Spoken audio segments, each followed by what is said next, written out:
Los Angeles में लगी इस भयानक आग ने इतिहास में सबसे विनाशकारी आपदाओं में अपना नाम दर्ज कर लिया है। इस आग ने शहर के पैलिसेड्स इलाकों को सबसे ज्यादा प्रभावित किया है।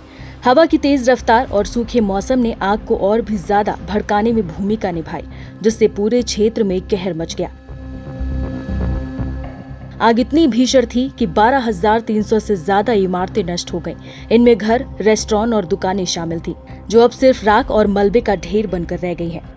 आपको बता दें कि शुरुआती अनुमानों के मुताबिक इस आग से लगभग $150 अरब का आर्थिक नुकसान हुआ है। ये न केवल व्यक्तिगत संपत्ति का नुकसान है, बल्कि पूरे क्षेत्र के इंफ्रास्ट्रक्चर को भारी झटका लगा है।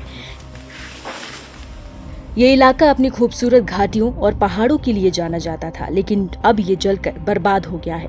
आग ने न केवल इमारतों को नष्ट किया, बल्कि स्थानीय वनस्पति, वन्यजीवों और पर्यावरण को भी नुकसान पहुंचाया है।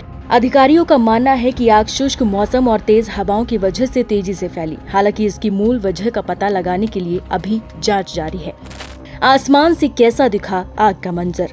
लॉस एंजलिस में लगी आग की भयावहता हेलीकॉप्टर से ली गई तस्वीरों में साफ नजर आती है। इन तस्वीरों ने तबाही की गहराई को उजागर किया है, खासकर अल्ताडेना और पैलिसेड्स जैसे क्षेत्रों में।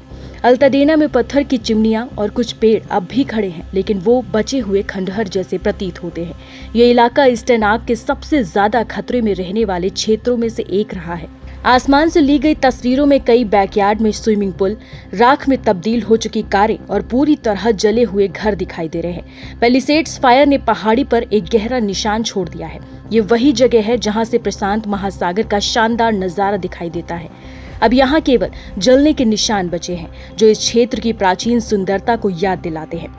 जले हुए घरों के खंडहर और काले धुएं से घिरे पेड़ों ने लॉस एंजलिस के इन इलाकों की पहचान ही बदल कर रख दी है। स्थानीय लोगों के लिए ये दृश्य भयानक है, क्योंकि उनके घर और आसपास के इलाके अब राख में तब्दील हो चुके हैं।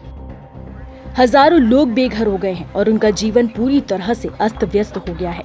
बचाव और राहत कार्यों में तेजी लाने के लिए स्थानीय और अंतर्राष्ट्रीय एजेंसियां काम कर रही हैं। लॉस एंजलिस प्रशासन इस संकट से उबरने के लिए हर संभव प्रयास कर रहा है। राहत और पुनर्वास कार्यों को प्राथमिकता दी जा रही है। हालांकि इस घटना ने एक बार फिर पर्यावरण और सुरक्षा उपायों की अनदेखी पर सवाल खड़े कर दिए हैं। कैलिफोर्निया फायर डिपार्टमेंट के मुताबिक 7 जनवरी को शुरू हुई इस भयानक आग ने दक्षिणी कैलिफोर्निया को बड़े पैमाने पर तबाह कर दिया है। इस विनाशकारी घटना ने वॉशिंगटन डीसी के आकार के बराबर क्षेत्र को अपनी चपेट में ले लिया।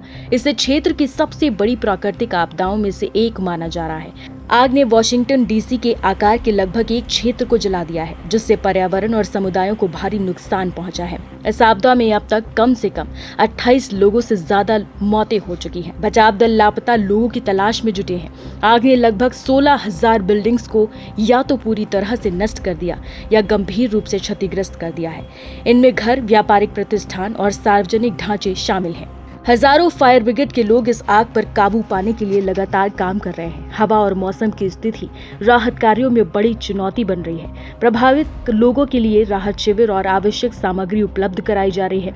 विस्थापित परिवारों के पुनर्वास पर काम शुरू हो चुका है। मौसम विशेषज्ञों का मानना है कि ये आग शुष्क मौसम, तेज हवाओं और जलवायु परिवर्तन के प्रभावों का नतीजा है। ये घटना एक कड़ी चेतावनी है कि जलवायु परिवर्तन से जुड़े मुद्दों को हल करना अब और टालना संभव नहीं है। कैसे फैली इतनी आग? लॉस एंजलिस में लगी आग ने अपने चरम पर सूखे और तेज सांता एना हवाओं के कारण भारी तबाही मचाई है। इन हालातों ने सूखी पहाड़ियों को जलाने में आग को और अधिक भड़काया, जिससे ये तबाही एक सप्ताह से भी ज्यादा समय तक जारी रही। इस पर केवल 67% नियंत्रण पाया जा सका है। यह आग खासतौर पर पैलिसेड्स हिल्स और उसके आसपास के इलाकों में फैलकर विनाश का कारण बनी।